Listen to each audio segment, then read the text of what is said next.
ইতিমধ্যে আপনারা দেখতে পাচ্ছেন আমার হাজব্যান্ড একটা বিড়াল নিয়ে আসছে। তো ওই বিড়ালের জন্যে আমি মাংস রান্না করতেছি। মাংসের ভিতরে একদম সব ধরনের মশলা দিয়ে মাংসটা রান্না করে দিচ্ছি, কারণ ও যাতে করে মজা করে খায়। আর আসলে সুস্বাদু হলে ও বেশি বেশি খাবে, ওর পেট ভরা থাকবে আর ও শান্ত থাকবে। আর এই সাইডেও হচ্ছে আমাদের জন্য আমরা মাংস রান্না চড়াইছি। এইখানে হচ্ছে আছে যেটা, সেটা হচ্ছে গরুর মাংস।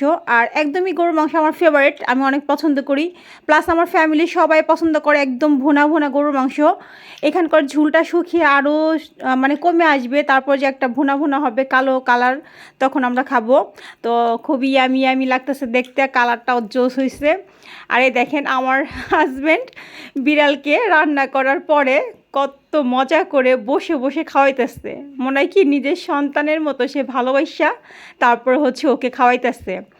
যে পর্যন্ত ওর খাওয়া না হবে সে পর্যন্ত তো ও উঠবেই না। আর ওকে না হচ্ছে ও যে হাতে যে চাকু আসছে ওইটা দিয়ে কেটে কেটে ছোট ছোট করে দিতেছে, যাতে করে ও সহজেই খেতে পারে।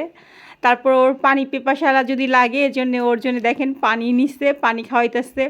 ও কত সুন্দর করে পানি খেতেছে দেখছেন। আসলে পোষা প্রাণীকে না ভালোবাসলে আদর করলে ওরা হচ্ছে বাসার থেকে যেতে চায় না। আর এমনিতেও বিড়ালটা অনেক শান্ত। সবাই দোয়া করবেন, ভালো থাকেন, আল্লাহ হাফেজ।